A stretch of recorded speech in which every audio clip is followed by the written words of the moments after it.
खांडवा गांव में 7 बजने को थे और हर शाम की तरह आज भी चारों ओर घंटे की आवाज गूंज रही थी। 7 बजने वाले हैं, अपने अपने घरों की तरफ बढ़ते रहें। 7 बजने वाले हैं, अपने अपने घरों की तरफ बढ़ते रहें। हेलो जी राणा साहब। बोला 7 बजने वाले हैं, सब लोग घर गए या नहीं? जी राणा साहब, लगभग सब चले ही गए। लगभग? तू जानता है ना 7 बजे के बाद क्या होता है? फौरन घर भेज सबको। जी आप चिंता मत कीजिए, 7 बजने से पहले मैं सभी को घर भेज दूंगा। ठीक है, तू भी जल्द घर चले जा। जी राणा साहब, कल मिलते हैं। देव। हाँ पापा। 7 बजने वाले हैं, जाओ जाके सारे खिड़की दरवाजे बंद कर दो। हाँ पापा। 7 बजने वाला है, अपने अपने घरों की तरफ बढ़ते रहो। ये चढ़ो रे सब, दुकान बंद हो गई अब। अरे काकी चाय तो पिला दे। रे बावड़े, घंटी की आवाज ना सुनी के तेने? 7 बजन को है, जल्दी से घर निकल वरना। अरे बुढ़िया तू बहुत सोचती है, ये सब बस फालतू की बातें हैं, इतना दिमाग मत लगाया कर। बब्बन बेटे, थारे से बहस करने का समय ना है हमारे पास। बेहतर होगा कि 7 बजने से पहले तू अपने घर पहुंच जा, क्योंकि अगर रास्ते में वो मिल गए ना तो दोबारा यहाँ मत आइयो, क्योंकि मैं दरवाजा ना खोलूंगी, समझ गया? जा यहाँ से अब। हाँ जाता हूँ। हाँ बोलो राणा सा। काकी सब लोग घर चले गए ना? हाँ सब चले गए। ठीक है, आप भी याद से खिड़की दरवाजे बंद कर लेना। रोज फोन करके यही बोले है तू। अरे 7 महीनों से गांव में कुछ ना हुआ तो अब क्या हो जाएगा? 7 महीने पहले जो हुआ था वो दोबारा भी हो सकता है, इसलिए सावधानी जरूरी है। पापा। हाँ? सारे खिड़की दरवाजे लगा दिए। और पर्दे लगाए? पर्दे क्यों? खिड़कियां लगा तो दी हैं, और वैसे भी वो लोग तो तभी अंदर आ सकते हैं ना जब उन्हें अंदर बुलाया जाए, तो फिर। देव, होश में हो? ये क्या बोल रहे हो? अरे हम पर्दे उनसे छिपने के लिए थोड़ी लगाते हैं, बल्कि इसलिए लगाते हैं ताकि हम उन्हें ना देख सके, उनसे बात ना कर सके और उनके बहकावे में ना आ सके। ऐसी गलती बहुत से लोगों ने की थी, उनके साथ क्या हुआ ये पूरा गांव जानता है, इसीलिए अच्छा होगा कि हम वो गलतियां ना दोहराएं। पापा, क्या मम्मी के साथ भी ऐसा ही कुछ हुआ था? क्या वो भी? 7 बज गए, जाओ जल्दी से जाके पर्दे लगा दो, वो लोग अब आते ही होंगे। हाँ। तो राणा सा की बात मानकर देव खिड़कियों पर पर्दे लगाने के लिए चला गया, पर अभी वो पर्दे लगा ही रहा था कि उसने ऐसा कुछ देखा जिससे उसके होश उड़ गए। देव बेटा। मम्मी, आप? हाँ बेटा, मैं ही हूँ। पर आप यहाँ कैसे? तुमसे मिलने आई हूँ बेटा। हाँ, पर आप तो मर गए थे ना? नहीं तो, देखो मुझे, मैं तो जिंदा हूँ। लेकिन पापा ने तो बोला आप मर चुके हो। फिर? तुम्हारे पापा झूठ बोल रहे हैं बेटा। मतलब आप मरे नहीं हो? नहीं, मैं तो बस रास्ता भटक गई थी, आज बहुत मुश्किल से तुम्हारे पास आ पाई हूँ, बस तुमसे मिलने। हाँ? सच्ची? हाँ बेटा, हाँ। अब चलो मुझे अंदर आने दो, 7 बज गए हैं, वो लोग आते ही होंगे। हाँ, मैं पापा को बोलता हूँ। नहीं, पापा को क्यों बुला रहे हो? वो मुझे देख तो पाएंगे नहीं, और जब तक मैं उन्हें समझाऊंगी तब तक तो बहुत देर हो जाएगी, इसलिए तुम ही जल्दी से दरवाजा खोल दो, जाओ। पर पापा ने 7 बजे के बाद दरवाजा खोलने से मना किया है। बेटा, मेरे पास ज्यादा वक्त नहीं है, मैं ज्यादा देर तक बाहर नहीं रह सकती। तुमने दरवाजा नहीं खोला तो? नहीं, मैं खोलता हूँ। थैंक यू बेटा। तो देव अपने घर के दरवाजे पर पहुंचा और दरवाजा खोल दिया। पर जब सामने कोई नहीं देखा तो उसने अपनी मम्मी को आवाजें लगानी शुरू की। मम्मी, मम्मी, अरे मम्मी कहाँ गई? मम्मी कहाँ हो? जल्दी आओ ना। देव, पापा, तुमने दरवाजा क्यों खोला है? देव बेटा, मम्मी। देव मम्मी को अपनी ओर आते देख ही रहा था कि तभी राणा शाह ने एकदम से लाइट्स बंद कर दी और लाइट के अचानक बंद होते ही देव पीछे पलटा तो उसके सामने अंधेरे में राणा शाह खड़े थे, जो देव को चुप रहने का इशारा कर रहे थे। देव बेटा, अरे कहाँ चले गए तुम? देखो मैं आ गई। मम्मी से नहीं मिलोगे? देव, देव। नंदिनी देव को आवाज लगा रही थी पर वो वहां था ही नहीं, क्योंकि राणा शाह ने उसे बगल वाले कमरे में छिपाकर दरवाजा बंद कर दिया था। पापा बाहर मम्मी थी और देव, शांत हो जाओ। मैंने कहा था ना तुम्हारी मम्मी मर चुकी है। पर पापा उन्होंने बोला वो जिंदा है और देव बेटा, तुम अंदर हो ना? दरवाजा नहीं खोलोगे? तुम्हारी मम्मी आ गई। दरवाजा खोलो बेटा। पापा। श्श, कोई आवाज मत करो। लेकिन पापा, मुझे मम्मी से मिलना है। तुम्हें अगर सच में लगता है कि वो तुम्हारी मम्मी है तो उनसे कल सुबह मिल लेना, ठीक है? पर अभी के लिए शांत हो जाओ। राणा साह, ओ राणा साह, अरे मिलने दो ना मुझे देव से। कब तक झूठ बोलोगे उससे कि मैं मर चुकी हूं? राणा साह, आप सुन रहे हो ना? पापा। बेटा, बिल्कुल भी ध्यान मत दो और आंख बंद करके सो जाओ। पर पापा, मम्मी ये क्या बोल रही है? शांत रहो देव, कल सुबह मैं तुम्हें सब समझा दूंगा।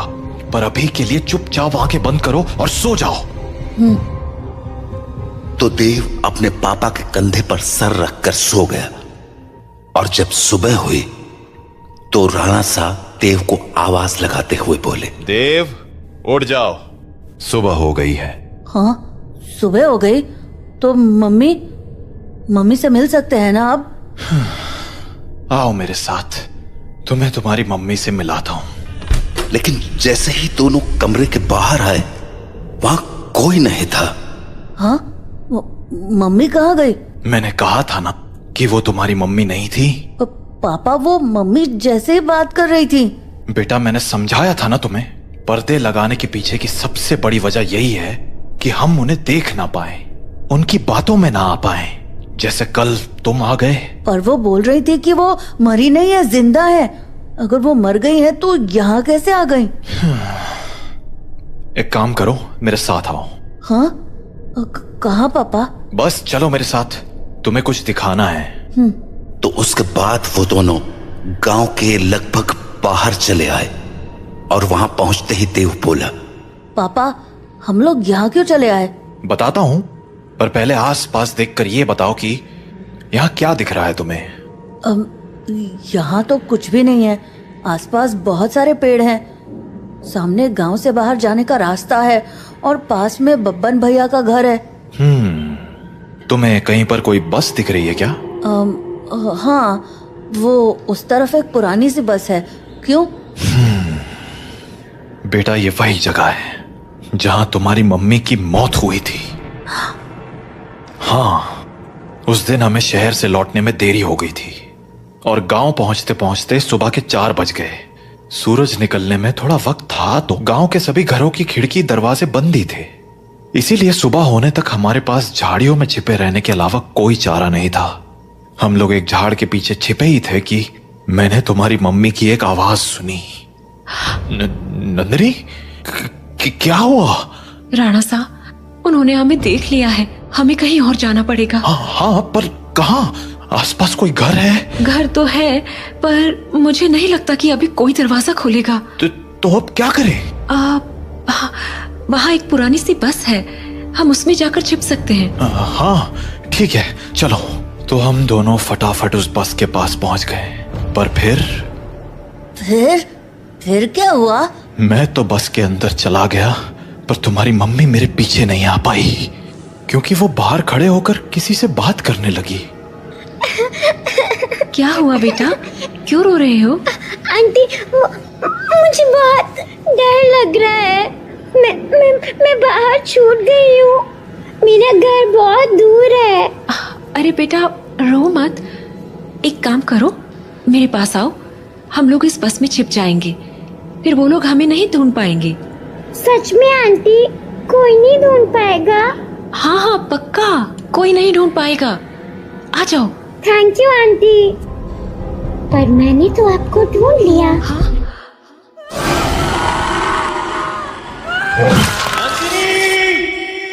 मैं नंदिनी को बचाने के लिए बस के बाहर जाने लगा, पर तब तक बहुत देर हो चुकी थी।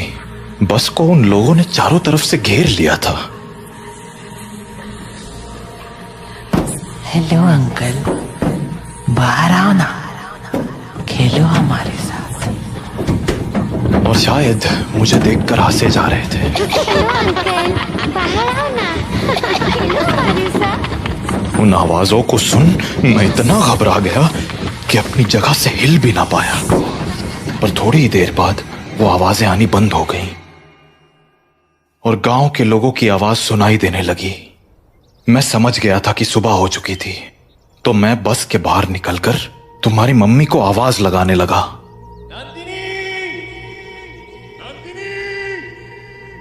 पर वहां अब कोई नहीं था। मैं कई दिनों तक उसके लौटने का इंतजार करता रहा, पर वो नहीं लौटी। फिर जब गांव वालों ने मुझे बताया कि रात 7 बजे के बाद उन बाशिंदों के साथ नंदिनी भी शिकार पर आती है, तो मुझे इस गांव का एक गहरा राज समझ आया। क्या राज? यही कि जो लोग रात को इस गांव में आते हैं वो इसी गांव के रहने वाले थे, पर उनकी मौत के बाद वो ऐसे बन गए। मतलब कल जिसे मैंने देखा वो तुम्हारी मम्मी नहीं थी बेटा, क्योंकि मरे हुए लोग वापस नहीं आया करते, इंसान बनकर तो बिल्कुल नहीं। अपने पापा से बात करने के बाद देव के मन में बहुत सारी बातें चल रही थी और वो उन्हीं ख्यालों में खोया हुआ काकी की दुकान में बैठा हुआ था कि तभी हर तरफ से घंटे की आवाजें आना शुरू हो गईं। 7 बजने वाला है, अपने अपने घरों की तरफ बढ़ते रहो। चलो चलो, घंटा बज गया, निकलो अपने अपने घरों को। अरे बुढ़िया, तू फिर शुरू हो गई। बोला था ना ये सब फालतू की बातें। अरे बावड़े, दिमाग फिर गया है क्या तारा? जानता है ना 7 बजे के बाद बाहर के ओवे है, कच्चा चबा जावेंगे वो बाशिंदे। अच्छा, और तुझे कैसे पता कि वो कच्चा चबा जावेंगे? क्योंकि आज तक जो भी रात को बाहर रुका है वो मारा ही गया है। अच्छा, फिर थारा राणा सा कैसे बच गया? हाँ, वो भी तो फंसा था ना रात को अपनी लुगाई के साथ। मैंने बोला ना, थारी फालतू बातें सुनने के लिए हमारे पास टेम ना है। जा निकल अब यहाँ से। हाँ, जाता हूँ। इतना कहकर बब्बन वहां से चला गया, पर बब्बन की बात ने देव का ध्यान जरूर खींच लिया था। तो वो भी अब ये सोचने लगा था कि उस रात उसकी मम्मी तो मर गई, पर पापा कैसे बच गए। वो ये सब बातें सोच ही रहा था कि तभी काकी बोली, अरे छोरे, हाँ? बात ना सुनी क्या तूने हमारी? बोला ना घर निकल। जी काकी। तो देव हड़बड़ाता हुआ काकी की दुकान से बाहर निकल आया। वो घर के लिए निकलने ही वाला था कि उसके मन में एक और ख्याल आया और वो सीधा बब्बन के पीछे चल पड़ा। बब्बन भैया! हाँ? क्या हो गया छोरे, कहाँ भागा चला रहा है? वो मुझे ना आपसे एक बात पूछनी है। पूछ। वो अरे जल्दी बोल, पता है ना 7 बजने को है। तू घर नहीं पहुंचा तो तारा बाप सर पीट लेगा। वो आप वहाँ काकी को बोल रहे थे ना कि एक रात मेरे पापा और मम्मी बाहर रह गए थे और मम्मी को तो उन लोगों ने मार दिया था, पर पापा किसी तरह बच गए। वे तुम्हारे पास मारी ही बात दोहराने आया है के? जल्दी पूछना के पूछने तने। नहीं, मैं ये बोल रहा था कि आपका भी घर उसी टूटी फूटी बस के पास है ना? हाँ तो आपने कुछ देखा था क्या? कमाल है, बाप अंधा कानून और बेटा सरलॉक। हाँ, देखा था, सब देखा था। कैसे उन बाशिंदों ने थारी माँ को नोच खाया था। खाना तो वो थारे बाप को भी चाहते थे, और थारा बाप साला बस में छिपा बैठा था, और वो लोग न जाने क्यों अंदर ना जा पा रहे थे। वो सारे लोग सूरज निकलने तक बस को घेरे खड़े थे। कोई बस को पीट रहा था तो कोई चीख रहा था, पर अंदर कोई ना जा पा रहा था। पर वो लोग घुस क्यों नहीं पा रहे थे? क्योंकि 7 बज गए, बातचीत का टाइम खत्म। अब चल हमारे साथ। नहीं, मैं घर जाता हूँ। रे बावले, अब घर जाने का मौका खत्म हो गया। आधे रास्ते में ही कोई ना कोई नोच खावेगा तुझे। चल अब हमारे साथ। तो बब्बन देव को लेकर अपने घर चला गया। वहीं राणा सा अपने घर में परेशान हुए जा रहे थे। ये देव कहाँ रह गया? अब तक घर क्यों नहीं आया? काकी को पूछता हूं। हेलो काकी। हाँ राणा सा, मारे को लग ही रहा था कि थारा फोन आवेगा।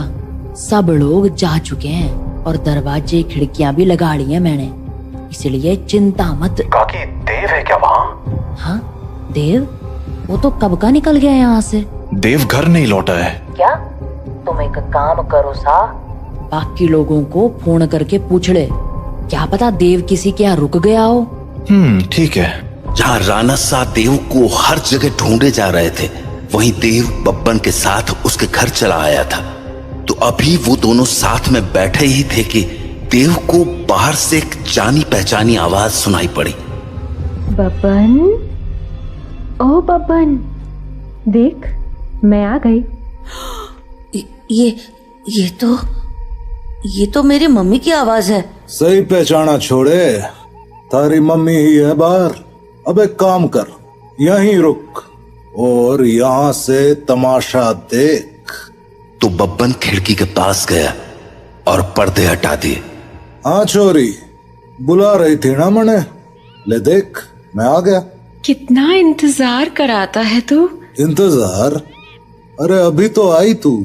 मैं तो रोज ही आती हूँ, तू मुझसे कभी मिलता ही नहीं। अरे थारे से तो रोज बात करूँ हूँ मैं। हाँ, पर मिलने का मतलब बस बात करना थोड़ी होता है, करीब भी तो आना होता है ना। अच्छा, मारे करीब आना साथा ने। और नहीं तो क्या, खोल ना दरवाजा। कमाल है छोरी, तू भी अपने राणा सा को इतनी जल्दी भूल गई। जो राणा सा देखेंगे नहीं, वो उन्हें पता कैसे चलेगा। कमाल है तू भी। वैसे थारे बेटे का क्या, वो तो देख सके है ना। ओफो बब्बन, तू भी ये क्या बातें करने लगा। हम दोनों के बीच में किसी दूसरे का क्या काम। जाना, दरवाजा खोल देना, मुझे तेरे से अच्छे से मिलना है। अच्छा चल ठीक है, खोल ही देता हूँ दरवाजा अब। तो बब्बन दरवाजा खोलने जा ही रहा था कि देव बोला, बब्बन भैया दरवाजा मत खोलना, वो मेरी मम्मी नहीं है। अरे यो बात तो मने भी पता है, यो थारी माँ तो अब बिल्कुल ना रही। अरे बब्बन भैया, मैं सच कह रहा हूँ, वो इंसान नहीं है। वो इंसान है या नहीं, ये तुझे अभी पता चल जाएगा, तू बस देखता जा। तो इतना कहकर बब्बन ने दरवाजा खोल दिया और सामने खड़ी नंदिनी से बोला, हाँ छोरी, मिलना था ना तने मारे से, आजा अंदर आजा। बब्बन की बात सुनकर देव के तो होश ही उड़ गए, पर तभी कुछ अजीब हुआ। उसने देखा कि उसकी मम्मी दरवाजे पर तो खड़ी थी, पर दरवाजे से अंदर नहीं आ रही थी। क्या हो गया, रुक क्यों गई, आजा अंदर। नंदिनी कुछ देर तो वैसे ही खड़ी रही, पर फिर बोली, तू बाहर क्यों नहीं आ जाता बब्बन, मैं तुमसे यहीं मिल लूंगी।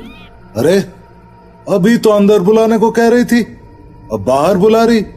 देख छोरी, आना तो तुझे ही पड़ेगा, अब सोच ले। तू भी ना बब्बन, कितना इंतजार कराएगा, आ जाना बाहर। नंदिनी के जवाबों को सुनकर देव के मन में बहुत सारे सवाल उठने लगे थे, जैसे कि उसकी मम्मी घर के अंदर क्यों नहीं आ रही थी, और वो बार बार बब्बन को बाहर आने को क्यों कह रही थी। देव धीरे धीरे बब्बन के पास पहुंच गया, पर इससे पहले कि वो बब्बन से कुछ पूछता, उसे नंदिनी ने देख लिया और वो बोली, अरे बेटा देव, तुम भी यहाँ हो? आओ ना, मम्मी से नहीं मिलोगे?